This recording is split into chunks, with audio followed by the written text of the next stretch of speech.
¿Estás listo, señor?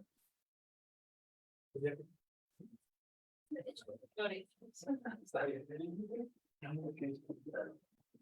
¿Está bien la cámara y todo? Sí.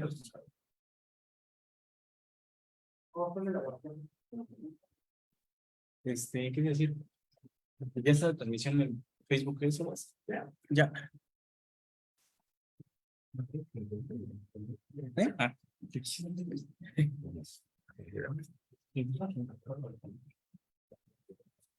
A ver, Silvia, saluda. Nada más di hola. No. Nada más para abrirlo otra vez. Hola, Ok, ya, se escucha bien. Bueno, es normal que se vea blanco. No, sí. Ok.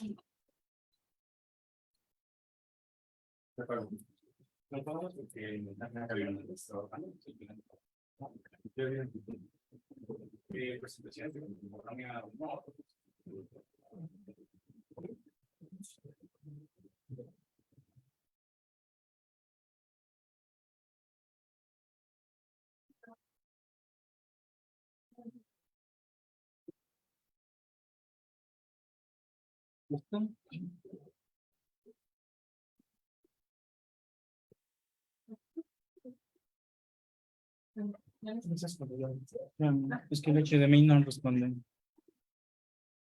Ah, qué pena. Oye, ¿cuál de los dos HDMI? No sé. Ah, es que está esta.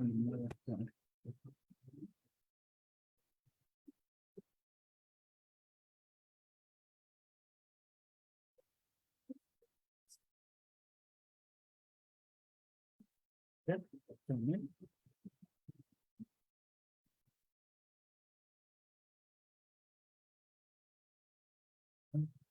Yo lo veo en HDMI. No sé.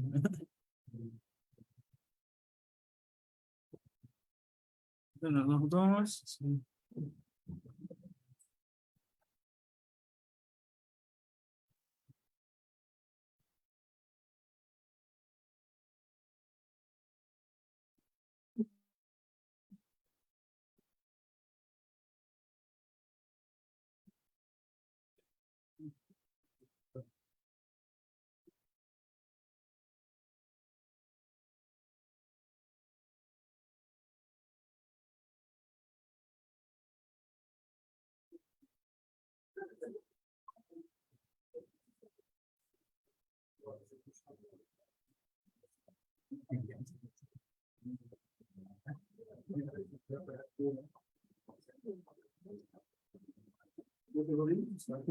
Pues es que sí está.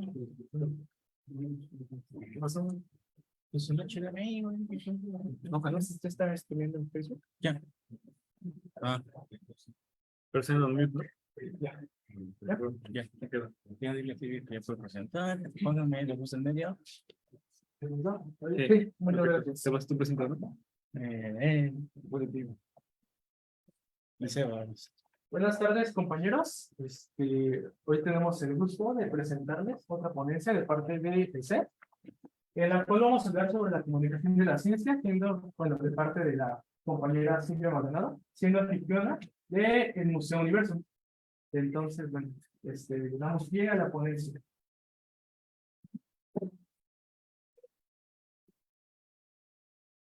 Buenas tardes a todos. Gracias a todos los presentes por estar aquí frente a este tema que vaya a salir un poco de lo común, de los temas que se han venido hablando anteriormente dentro del propio seminario, del propio set. Sin embargo, es una área muy importante dentro de del mismo quehacer de la ciencia, esta cuestión de la divulgación, que vaya, cuando uno empieza a divulgar, a comunicar ciencia, hay muchas formas de hacerlo. Específicamente, hay una que en este último año yo me he especializado, que tiene que ver mucho con hacerlo en espacios museográficos, como lo es el Museo Universo, totalmente ligado a la UNAM. Ahora, ¿cuáles van a ser las cosas que... Muy bien. ¿Cuáles van a ser en generales las cuestiones que voy a platicarles el día de hoy?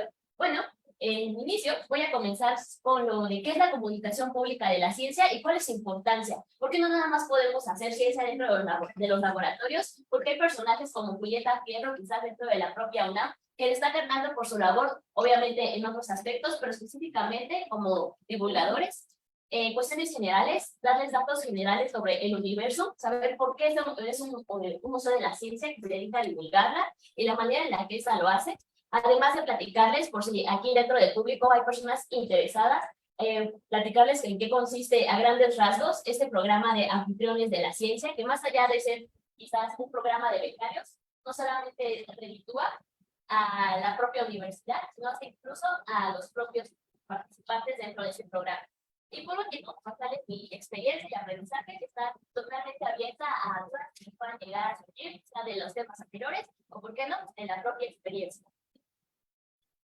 Pero antes de eso, parte fundamental de lo que uno comienza con la ciencia es mostrar el lado humano que existe sobre los científicos. No solamente somos papers, no solamente somos batas. Y a propósito de ello, yo quiero platicarles un poco respecto de mí, ligada a este campo. Yo soy Silvia Maldonado, estoy en el 9º semestre de la licenciatura en física. He tenido cierto acercamiento que, vaya, si bien no es divulgar la ciencia, el enseñarla dentro de los salones de clase, quizás a un nivel de preparatoria o incluso de secundaria, por supuesto que brinda ciertas estrategias totalmente diferentes a las que se utiliza en un espacio museográfico, pero sirven de experiencia. Como asesora educativa en una sociedad de educación en mi municipio, he sido profesora de programación en una empresa llamada Byju's. He trabajado con infancias que van desde los 9 a los 12 años, además de, recientemente, asistente editorial en la editorial Santillana. Dentro del museo, yo pertenezco a la generación 2023-1 de Universum, es decir, de cierta manera reciente. Prácticamente, yo entré al museo en febrero de este año. Además que a lo largo de estos meses que llevo dentro del museo, he participado en la asistencia de 3 salas, que ya les platicaré más adelante cuáles fueron y cómo fue esta experiencia. Pero vamos a ahondar en esto sobre qué es la comunicación de la ciencia, un término recientemente acoplado a lo que solemos conocer como lo que es la divulgación de la ciencia, divulgación pública de la ciencia.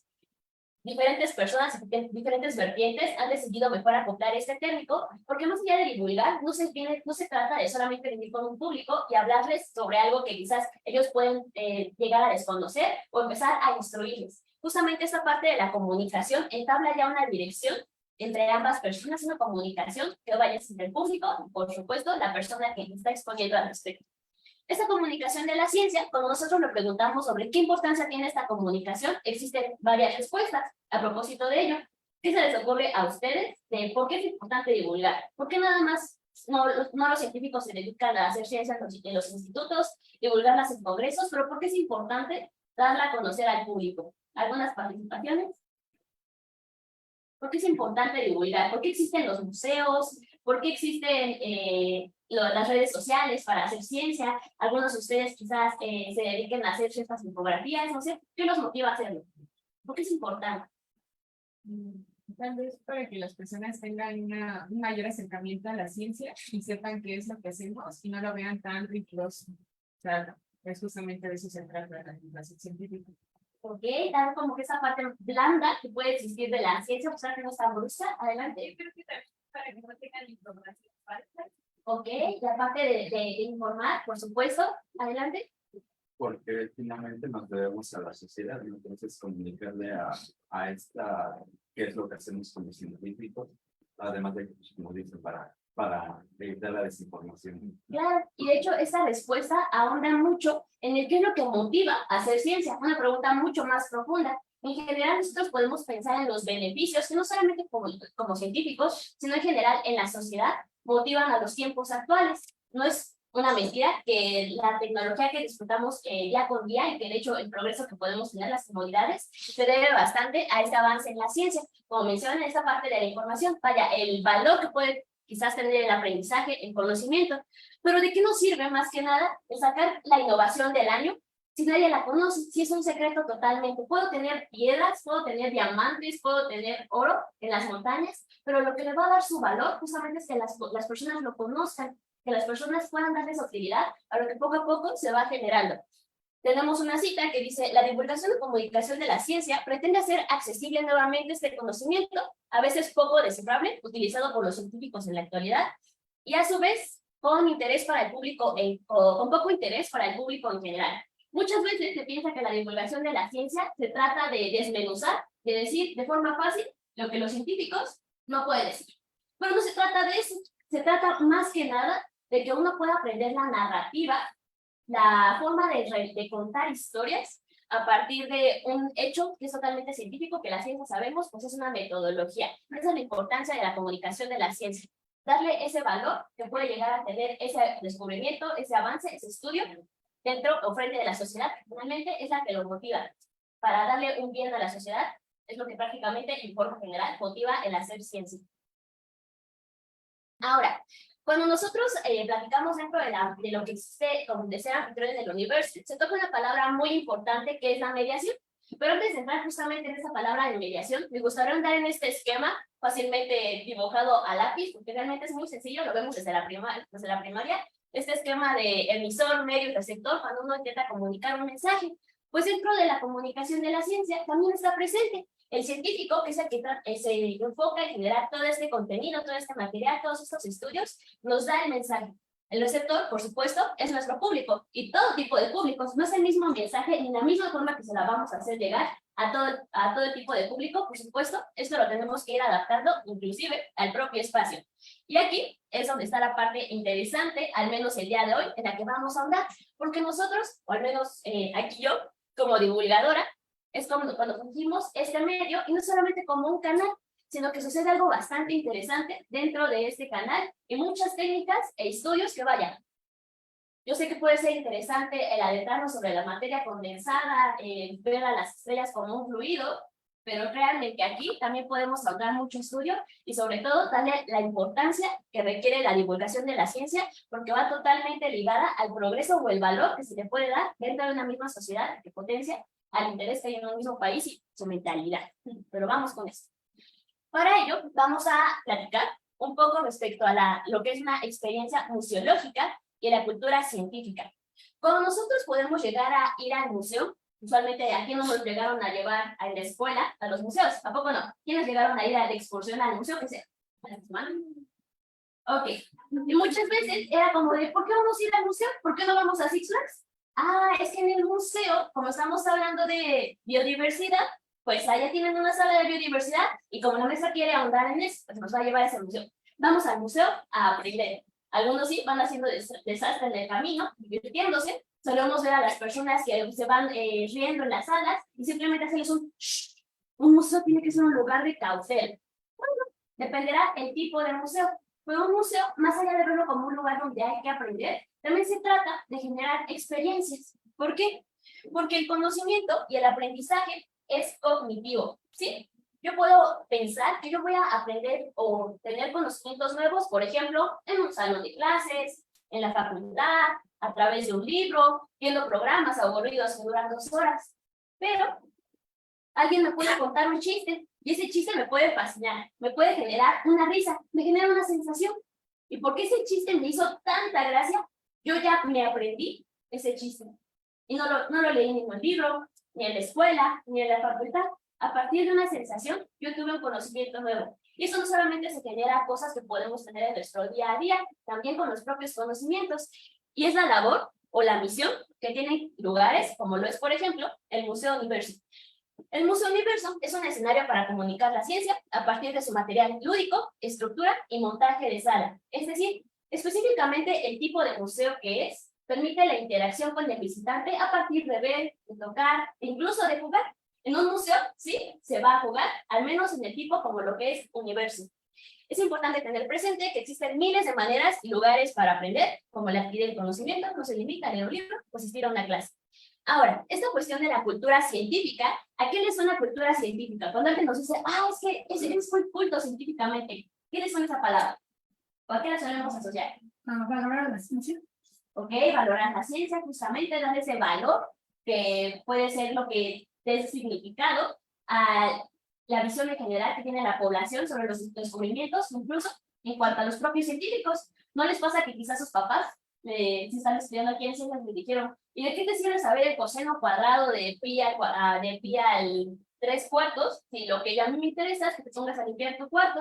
Bueno, no, eso no quita que sí sea relevante limpiar el cuarto, pero el darle esta visión, incluso desde los gobiernos, hasta incluso la propia visión que tiene la población sobre los propios científicos, y por lo tanto el interés que se tiene en la ciencia, va muy ahondado a la cultura científica. Por ejemplo, cuando nosotros llegamos a hacer una pregunta entre los colegios privados o particulares, ¿qué es lo que se les viene a la mente? Que entre esos dos colegios tienden a tener mayor cultura científica.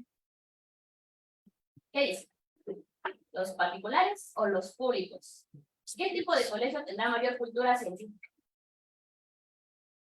Pues depende si qué tipo de particular. ¿Ok? Una particular, la más nice que existe en todo el país. A ver, ¿por qué tienes más de particular? ¿Ok? Tiene más en particular, pero hay una pregunta más interesante. ¿Qué es lo que pensamos que es cultura científica? ¿Quién cree que tenga más cultura científica? Un gobierno que, el presidente de un gobierno que direcciona todo el desarrollo de la ciencia, o Albert Einstein. Porque aquí nosotros estamos entendiendo que la cultura científica va basada al valor intrínseco, al valor propio que puede tener el conocimiento. Entre más sé, más valor tengo, quizás. Pero esta cultura científica va más ahondada a saber el valor que tiene la ciencia para la sociedad. Tenemos la cita. Más allá de incrementar la inversión en ciencia y tecnología, es también crear un clima social que reconozca y valore la labor de los investigadores. ¿Cuánto nos he escuchado cuestionar de los gobiernos que dicen, es que le están quitando dinero que va direccionado a los fondos? Pero también, ¿qué apreciación se le da a los programas que existen en cuanto a ciencia, en cuanto a su divulgación, o hasta incluso el propio interés que se puede para andar en estos temas, como puede ser una visita en un día domingo a lugares como lo es un museo? Ahora, hablando ya de museos, vamos a andar específicamente en el universo. No es una mentira que no es el único museo dedicado a la divulgación de la ciencia. ¿Cuáles se les vienen a la mente aparte del universo? El Museo de la Luz, el MIDE, ¿ok? ¿Cuál otro? Planetarios como el del Politécnico o hasta incluso el Papalote. Tenemos una buena muestra de diferentes museos, pero específicamente el museo tiene los siguientes datos. Se inauguró el 12 de diciembre de 1992, es decir, tiene más de 30 años, por ahí de 31 años, de hecho. Es guadalupano, verán su fecha de nacimiento, bueno, de fundación.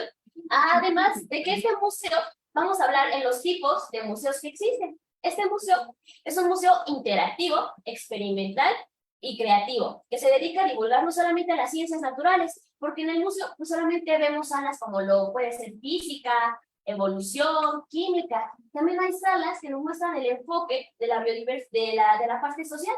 De hecho, un dato interesante, hay una reciente inauguración de una pequeña exposición llamada 10 en Humanidades, que justamente trata de mostrar este enfoque íntegro que existe entre las ciencias sociales y las ciencias que solemos llamar exactas, por si quieren darse una vuelta. Además de que busca generar experiencias museológicas y educativas. ¿Se imaginan que quizás ustedes puedan ir al museo cuando llegaron a tener 6 años? De repente, están aquí en Seúl y se dan una escapada ya a sus 20 algo años. Por supuesto que lo que recordamos y nuestras propias experiencias van a ser diferentes de la que teníamos un niño de 6 años a 20 años. Hasta incluso podemos llegar a pensar que a los 6 años nos la pasamos más padre montados en una banda que estaba dentro del parque que está fuera del museo, más allá de saber a diestra y siniestra definir qué es, por ejemplo, la fórmula del agua. Pero eso no quita que a los 6 años, o cuando se lleva a los niños pequeños a los museos, no se puedan llevar un aprendizaje al respecto. ¿Por qué? Justamente con la cuestión de generar experiencias. Dentro de la sala se habla de que nuestro enfoque como anfitriones no es tal cual dar una clase a las personas, sino que se lleven una experiencia. ¿De qué me sirve que yo les pueda figurar un montón de información sobre lo que es el océano? Sí, lo que más bien importa es que al salir de la sala, él va a decir, sí, bueno, pues ¿dónde están los baños? Para ver si a qué hora nos tenemos que subir al autobús. Para nada, pero si dentro del océano él vio una estrella y esa estrella le llamó tanto la atención y que incluso pudo llegar a tocarla, por supuesto que aunque no se haya aprendido los 1000 nombres que existen en cuanto a los diferentes tipos de ballenas, por ejemplo, con que se haya llevado un solo dato, a partir de una experiencia que tuvo no solamente a través del sentido del oído, del tacto, de la vista, sino esa experiencia que se llevó, le dio un conocimiento, y eso es más que suficiente dentro de las misiones que se lleva a cabo en estos lugares para poder impartir conocimiento.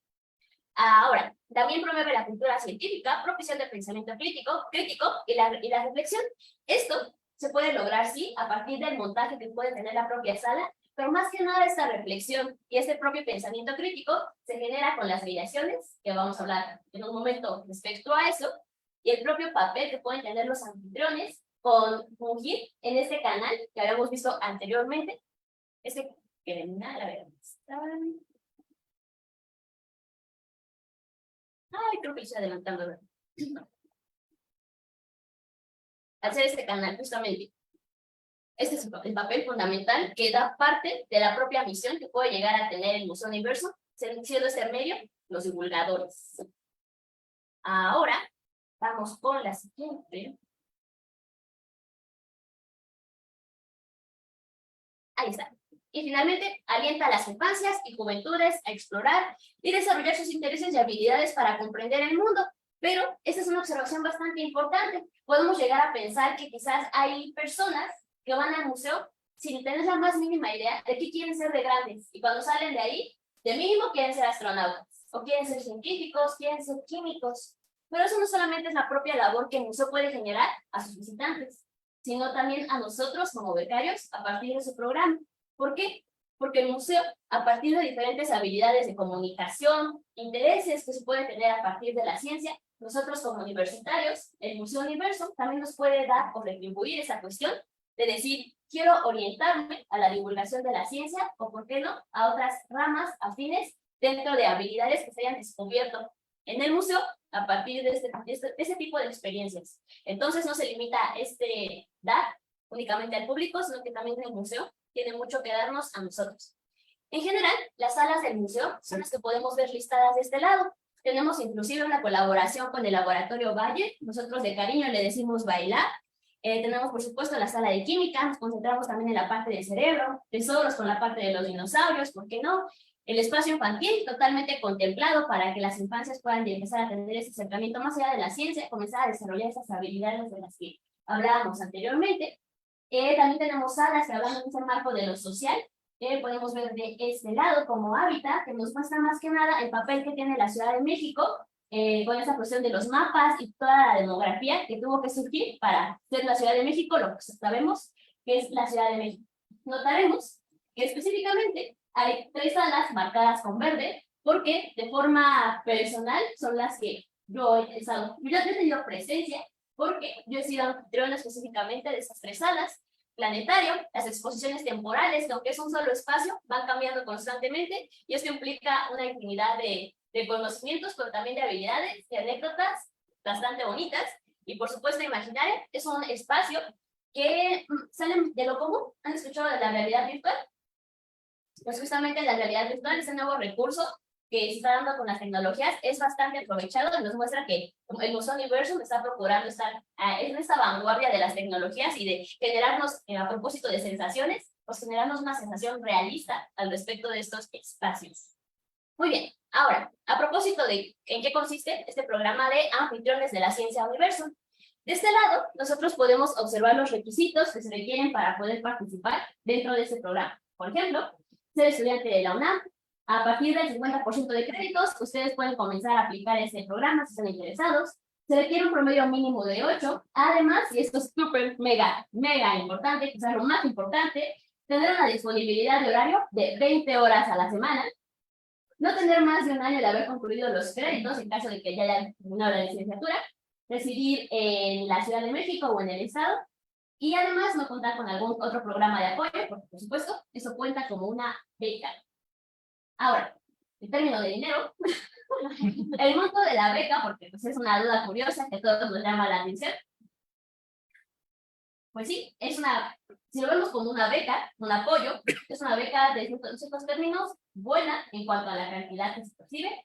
Las horas tienen que ver mucho sobre cuánto uno le dedica a ello, pero tomemos en cuenta que el motivante de este programa no solamente es el dinero, sino también lo que nosotros podemos sacar de más dentro de ese propio programa. Así que de todos los requisitos y de todo lo que hablemos de esta conversación, por favor, no se queden solamente con esto, sino que hay mucho más que podemos sacar, incluso como experiencia laboral. La duración de la beca tiene que ser mínimo de 6 meses y máximo de 2 años. Una vez que se entra al programa, se puede ser anfitrión del museo por hasta 2 años. Además de que también existe una opción de servicio social, por supuesto, como servicio social, no cuenta con beca, o también como voluntariado, que como su nombre lo dice, pues es voluntario. Y se basa prácticamente en los mismos requisitos elementales que vimos en la diapositiva anterior. Ahora, en cuanto a esas horas, ¿qué suceden estas 20 horas de la semana? Son muchísimas.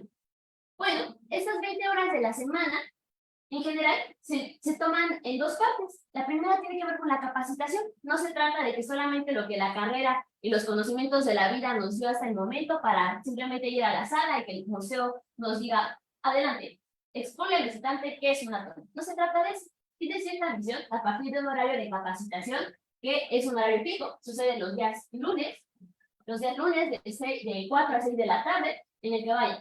A lo largo de este programa podemos tener sus experiencias conviviendo con nuestros compañeros, podemos tener pláticas que justamente tratan de nutrirnos en esas habilidades como de comunicación, habilidades de manejo de voz, así incluso conocer toda esa cuestión de la importancia de la ciencia, los estudios museográficos, etcétera, etcétera, etcétera, a lo largo de esa sesión. Además que entre semana, la distribución de las 18 horas restantes, ustedes pueden hacerlo entre miércoles y domingo, en un horario de 10 de la mañana a 5 de la tarde. No tiene que estar todo el día, ni todos los días. Es un acomodo específico a partir de lo que ustedes deseen, para finalmente estar mediando con cantidades de público bastante asombrosas, bastante grandes, sobre todo los fines de semana. Si no me encuentran, yo estoy aquí. Y pues, lo que vemos de este lado es una mesa de objetos ópticos que vayan a partir del espacio. Uno se basa en ciertas técnicas para que ustedes notarán este público. Tenemos todo tipo de públicos, hombres, mujeres, niños, jóvenes, etcétera, en una sola mediación. Pues intentar cubrir su propia atención y sobre todo que dentro de esos 20 minutos que pueda durar la mediación, pues se lleven una sensación, una risa o por supuesto mucho conocimiento, lo más que se pueda. Ahora, ya que estamos hablando mucho de una palabra que tiene que ver con mediación, es importante mencionar que un anfitrión no es lo mismo que un guía. Vaya, uno podría pensar que el nombre de anfitrión solamente se debe a, pues Universum le quiso llamar así a sus chicos que están dentro del museo, así como el papalote le quiso llamar que fueran cuates. Pero realmente el ser un anfitrión lo guía mucho. Esta foto que vemos de este lado tiene que ver con lo que nosotros llevamos día con día en nuestro chaleco en la parte de atrás, porque tal cual dice que somos anfitriones. Pero ¿por qué no dice guía? ¿Por qué no dice pregúntame lo que quieras? Etcétera. Creo que nosotros en el contexto social, nuestro día con día, llegamos a entender qué es un anfitrión o una anfitriona. ¿A qué les suena? El encargado de todo. Ok, el encargado de todo. Ajá. ¿Qué te recibo? El que te recibe en estos eventos, como de el que organiza las fiestas, ¿no? El encargado de todo. Pues más que encargarnos de todo, realmente somos unos anfitriones, porque no solamente nos encargamos de dar un recorrido por todo el museo o por toda la sala, sino de justamente los anfitriones, además de organizar una fiesta, además de ver que siempre haya bebidas, que siempre haya comida, nosotros nos sentimos bien o mal en cuanto a cómo nos hace sentir el anfitrión, ¿cierto? En una fiesta decimos, ¿qué anfitrión tan cálido? ¿Qué bien nos atiende esta persona? Pues justamente más allá de la atención, de nueva cuenta, volvemos a esta parte de generar sensaciones, de generar experiencia en el propio visitante a la par de los conocimientos. Y justamente por esa palabra de ser anfitrión, de generar estas sensaciones más allá de solamente explicar o de guiar a las personas por un lugar, es que recibe mucho este nombre de anfitrión. Entonces, cuando uno es anfitrión del universo, por supuesto que también está siendo anfitrión de la ciencia, y justo es el nombre del programa. A lo largo de las diapositivas les presento las ecuaciones que va a haber dentro del día de hoy. Esta no es igual, y esta sí es igual. Son las ecuaciones que vamos a ver el día de hoy. Anfitriones de la ciencia, porque no solamente se trata que el visitante tenga una sensación, un acercamiento ameno dentro del museo, sino que muchas veces suele ser los pocos acercamientos, hasta incluso únicos o primeros, que llegan a tener con la ciencia. Y si nosotros les generamos una sensación satisfactoria, o haya un buen acercamiento ante ellos, pues por supuesto que también vamos a ser buenos anfitriones dentro de este propio aspecto. Ahora, vamos con lo siguiente, que ¿por qué es una mediación y no una exposición? Cuando uno está frente de las salas, puede ser el mayor experto en cuanto a física nuclear y comenzarle a hablar a los asistentes sobre cuál es la estructura de los átomos, decirles cuáles son los modelos que han existido desde el primero de Dalton hasta el último que podemos pensar que es el de Schrödinger, etcétera. Pero no solamente se trata, como nos suelen decir en el museo, de pararte frente a las personas y escupirles información, porque para eso, de nueva cuenta, estamos yendo a un museo, no estamos yendo a una escuela, no estamos yendo a una clase, ni nada por el estilo. Dentro de estas mediaciones se busca justamente que el anfitrión sea un mediador, pero también sea partícipe en la propia discusión, pero no una discusión en la que alguien tiene que demostrar que está bien o que está mal, sino a partir de platicar una idea, de motivar este pensamiento crítico del que hablábamos en algún inicio. La mediación y no la exposición da pie a que exista, por ejemplo, una comunicación bidireccional. Cuando uno media no se trata de que el público te escuche, se trata de involucrar, de hacerle preguntas, y que a partir de las ideas que él tiene, de los conocimientos que él ya sabe, construir nuevo conocimiento. ¿Por qué? Porque tampoco se trata de asumir que el visitante no sabe para nada de la temática de, por ejemplo, del color. Por supuesto que sabe algo, porque ha tenido un día con día, y hasta incluso hasta de la forma más genérica que existe en el día con día, nosotros podemos distinguir la palabra color y a lo que sea, llamarle un color. Y a partir de ese conocimiento, que sea correcto o no correcto, podemos comenzar a construir, a generar un diálogo, una interacción, una mediación, que va adaptada a todo tipo de público, desde los niños pequeños. Imaginar en la sala de temporales que teníamos, les vuelvo a mostrar la mesa que teníamos. Es una mesa de al menos 1 metro de altura. El nombre de la sala color la hacía muy llamativo para los kinder. ¿Cómo le explicas a un niño que es un kinder si apenas si puede asomarse a la mesa? Pues parte de ese público y de las estrategias, vaya, el montaje de la sala es el que vemos de este lado, pero parte de estos anfitriones, o gran parte de ellos, son las estrategias que a cada uno se le surgía para poder acercar esta ciencia, adaptarla y explicarle a un niño de 4 años qué puede ser el color relatado de lo que era la visión que le dio Isaac Newton en un momento, pero pues, adaptarla a todo tipo de públicos, incluso a las personas que quizás puedan aferrarse más a una idea, vaya, tiene que ver mucho también con las habilidades sociales que uno puede desarrollar en esos aspectos, pero pues, todo tipo de público. Construirla no solamente se trata de decirle al visitante yo sé y usted no, y me tiene que escuchar y le voy a exponer, y si me aplaude bien, y si no, pues siga con la sala, sino que justamente trata de construirlo a partir de lo que ellos ya saben, su conocimiento, justamente motivando esta cuestión sensorial, de que vaya, no solamente se trata de que van a escuchar o que van a platicar, sino que también van a interactuar con las personas o con los propios objetos que vemos en la sala. No buscamos que el visitante salga siendo un experto en el tema, esa es nuestra misión. Muchas veces nosotros como anfitriones podemos llegar a pensar y a darnos una mediación de 40 minutos buscando exponerle al visitante todo lo que nosotros sabemos, pero él tal cual sale de la sala y está más enfocado en qué van a comer o a qué hora se va el autobús. Pero esto motiva aún más el generarle una sola sensación, una sola risa, porque es de lo que en general se va a acordar en el museo, no solamente en ese día o en ese instante, sino en general, quizá hasta en toda su vida. Y algo más interesante que va ligado a esa comunicación bidireccional es que no solamente los visitantes aprenden, muchas veces salen personas expertas y no porque tengan un posgrado, sino por su propia vivencia, o hasta incluso, ¿por qué no? Porque sí realmente estén especializados dentro del tema. Dentro de la sala color había una sección en la que nosotros hablábamos del invento de la televisión a color.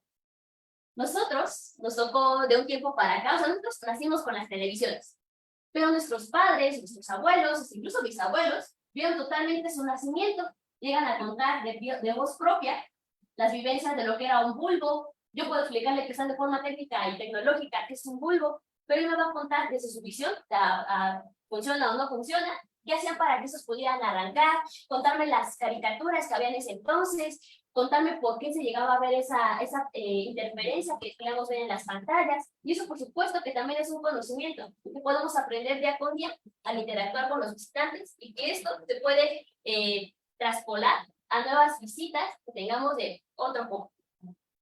Ahora, vamos con esta cuestión de contarles mi experiencia, muchas más experiencias en cuanto a las salas con color, el conocimiento audiovisual. Esto va muy ligado a que esto era en el espacio de las exposiciones temporales. En las exposiciones temporales, pues teníamos en general diferentes temáticas. Aquí teníamos el color, En pocas palabras, era una sala bastante íntegra. Se enfocaba en mostrarnos las perspectivas que podíamos tener en color, desde la científica, con la mesa de objetos ópticos que podemos ver de este lado, la parte del arte, hasta incluso ligado a la parte de lo social. Este experimento era bastante interesante porque a partir de hacer entrevistas a personas y ver cómo ellos reaccionaban con la temperatura y el calor que emanaba su cuerpo, podíamos conocer sus emociones, el color de las emociones. Y, por ejemplo, también la parte histórica, como en este caso tenemos la obtención de los diferentes pigmentos, como lo es la granada cochinilla. También tenemos de este lado, imaginar este espacio novedoso que utiliza la realidad virtual a partir de una proyección que trata de concientizarnos sobre la problemática de la reducción de biodiversidad que existe al menos en los últimos 50 años, y acercando al visitante de nueva cuenta, generando sensaciones, emociones, aprendiendo a lo mejor que antes ellos no sabían lo que era un gaviotí, acercándolo de nueva cuenta a este gaviotí, a partir de este nuevo recurso que es la realidad virtual, o lo que tenemos de este lado, para que también ellos se diviertan, dibujen, es un pez payaso, por eso la carita, poder colocarlo dentro de una pantalla, pues además de llevarse este acercamiento nuevo, pues generar este conocimiento sobre la problemática que existe actualmente con la tasa de reducción que existe de la biodiversidad. Además de que algunos extras, es a lo que en algunos casos se les suele llamar extramuros, esas actividades que fue en el castillo de Chapultepec, para que las personas que pasaban por ahí pudieran ver el cenit del sol. El cenit es cuando el sol alcanza su punto máximo, no llegan a existir sombras, ciertas sombras, cuando el sol se encuentra en esta posición, y pues prácticamente generar estas actividades de forma personal como un anfitrión, el aprender el montado de los telescopios y demás, pues es nuevas experiencias que uno va adquiriendo. Y pues también cuando uno entra al museo tiene que entrar con esta parte de la tecnología, como lo pueden ser los videos en TikTok. Recordemos que el museo, más que en esta temporada de pandemia, tuvo que adaptarse de muchas formas a la parte tecnológica, y se vino esa parte que es un TikTok que llegué a hacer justamente para el museo, contando esta cuestión de dónde salía el asunto. Pero creo que no tiene sentido. Pues sí, es una pequeña mediación en un minuto.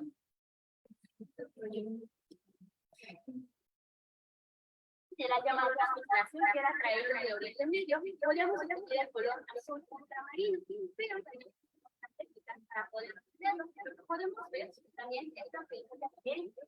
Y también tenemos otro TikTok, pero ahora del rosa mexicano, un dato bastante interesante, también del rosa mexicano, exponiendo justamente esta parte de la cuestión,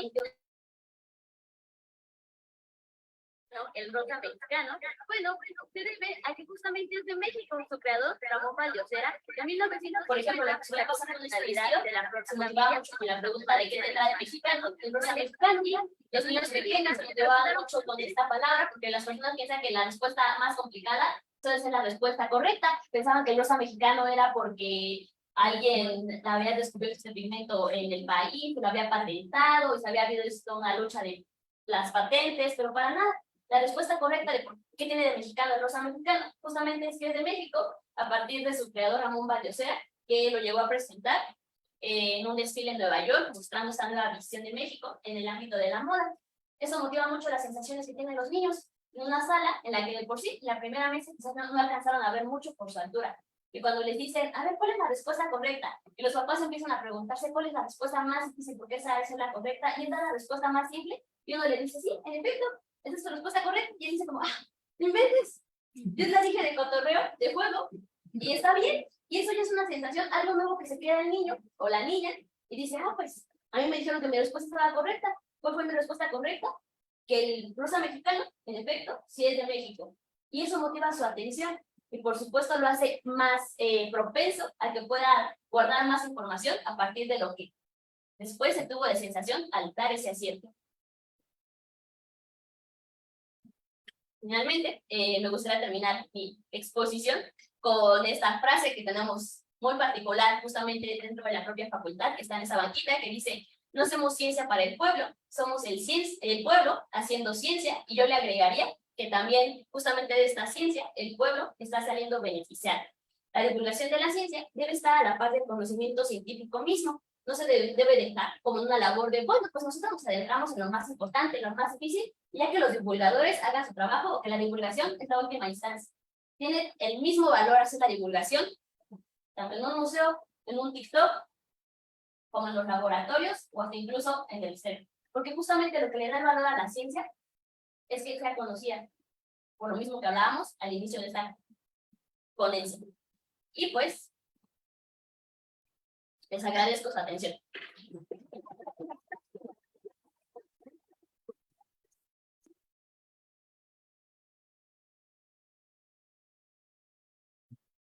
Chicos, entramos a la parte en la que hacemos preguntas a Silvia respecto a la ponencia que acabamos de dar. Si hay alguna pregunta, levanten su mano, por favor. No sé, ¿alguien quiere preguntar? Por favor. Bueno, creo que soy un poco personal, pero ¿le puedes revisar a la primera de las primeras diapositivas cuando desea universo más arriba con yo sé, como lo describí ahorita, o ¿Es esa, no? sí, yo sé que ahorita lo que estás buscando es influenciarlos a partir de desarrollar tu interés, usar habilidades para tener el mundo que dice ahí, en la parte baja, explorar. Pero, ¿cómo llevas tú la idea de que le estás enseñando una cosa mano, pero la parte bonita de la carrera, ¿sabes? El experimento bonito, y no tanto como la realidad de que sí para el experimento también, pero para descubrirlo, para llevarlo a cabo, para hacer las mediciones, es una tortura de fondo de la carrera. Porque justamente este lado bonito o este lado cruel, denso que puede llegar a tener la propia carrera, también se les puede mostrar dentro de la propia mediación. Prácticamente de la mediación depende de quién la realice y a partir de qué enfoque se le quiera dar. Pero también es importante que en estos propios espacios se pueda entender que lo que se entiende como ciencia no solamente como el resultado, como la magia. De hecho, en espacios como lo que tenemos este lado que es Bailab, es tal cual un laboratorio, bueno, motivado por la empresa Bayer, los niños pueden, o las personas, el público en general, pueden entrar a hacer experimentos que, créanme, no les salen muchas veces a la primera, salen frustrados, y no solamente se trata de hacerlos, incluso se les da una hojita, como es una pequeña mini bitácora, para que ellos puedan llevar a cabo llenar con sus propias ideas lo que se les explica de, por ejemplo, cómo funciona el gel antibacterial, por qué ciertos elementos químicos al quemarse con una mecha pueden llegar a sacar ciertos colores, se les da una plática, una información, y ellos mismos los llegan a hacer. Hay niños que porque le echaron el alcohol antes del ácido al gel antibacterial ya no les sale, se les da la oportunidad de volver a hacerlo, pero ellos mismos pueden llegar a experimentar de alguna manera esta cuestión, hasta incluso en espacios como lo que es el espacio infantil, se tienen diferentes recorridos dentro del propio museo. Tenemos un recorrido específicamente que se llama Un día como científico, que trata de brindar lo que es el día a día de un propio, del quehacer de un propio científico, como lo dice su nombre, motivándolo con canciones, ideas, pero también dando esa valoración de lo que puede llegar a tener la ciencia. Entonces, yo considero que si bien no se trata de entrar al museo y darle esta visión fatalista de, pero para que nosotros pudiéramos saber esto, tuvieron que pasar miles de cosas, es real, pero ellos también lo pueden aprender. Ustedes sabrán, por ejemplo, el color. Teníamos unos prismas, no eran los prismas más puros ni los de mejor calidad, porque más que las personas luego los tiraban, los aventaban, o se les caían sin querer, por supuesto que no teníamos el prisma más fino, pero las personas sí se llevaban su tiempo en tratando de generar este patrón de difracción de la luz. Entonces, entre que no solamente se trata de poner el prisma y poner el arcoíris, sino que también ellos con la propia interacción que van teniendo, pues van viendo que no es tan fácil, también de alguna manera pueden tener esta visión. ¿Alguna otra duda, chicos?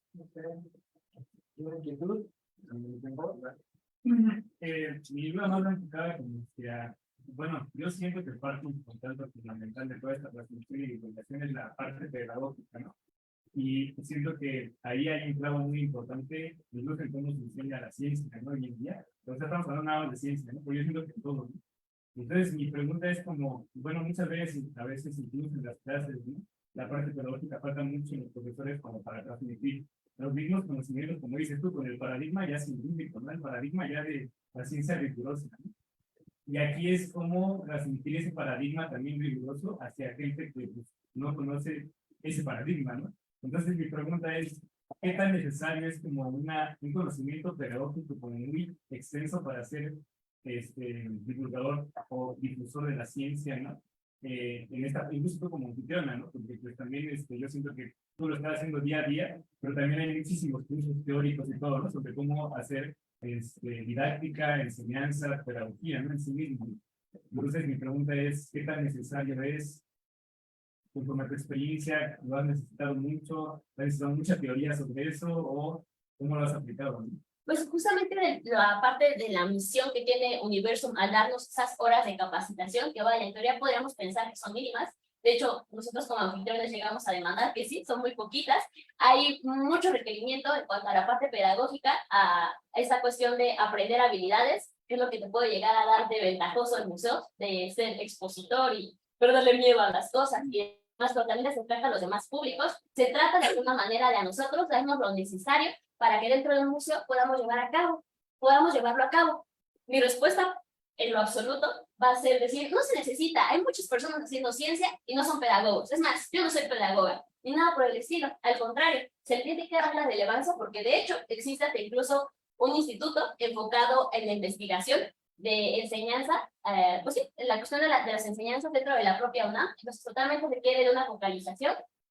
Si bien se necesita de un conocimiento práctico y también teórico, pero sí se puede llegar a tener cierto acercamiento a partir de, hay que decirlo, prueba y error, y de la propia experiencia para acercarlo al público. Depende mucho de las habilidades que cada uno va desarrollando a partir de su propia experiencia, pero sí totalmente se requieren de habilidades para enseñar la ciencia, totalmente hacerla didáctica, y así incluso la parte de los espacios, no solamente esta divulgación se puede llevar a cabo en los museos, también incluso en las clases de ciencia, no es lo mismo el profesor que hacía que la física la amáramos al otro que la hacía que la odiáramos. Entonces sí, hay que darle la importancia que merece, que sí se necesita que haya estudios y focalizaciones dentro de esta misma área, pero el ser divulgador o no, no se delimita a que como yo soy físico y soy físico ya no puedo divulgar porque no soy pedagogo, o un pedagogo no puede hacer ciencia, o un comunicólogo no puede hacer ciencia, en lo absoluto, pero sí se requieren habilidades básicas o en un consenso, muchas prácticas para llevarlo a cabo y por supuesto atendernos a la misión que se tiene para generar con el público lo que se busque generar y también el propio enfoque que puede tener la actividad que estamos haciendo. Le agradecemos a Silvia su tiempo para apoyarnos aquí con las ponencias y le damos un fuerte aplauso por favor.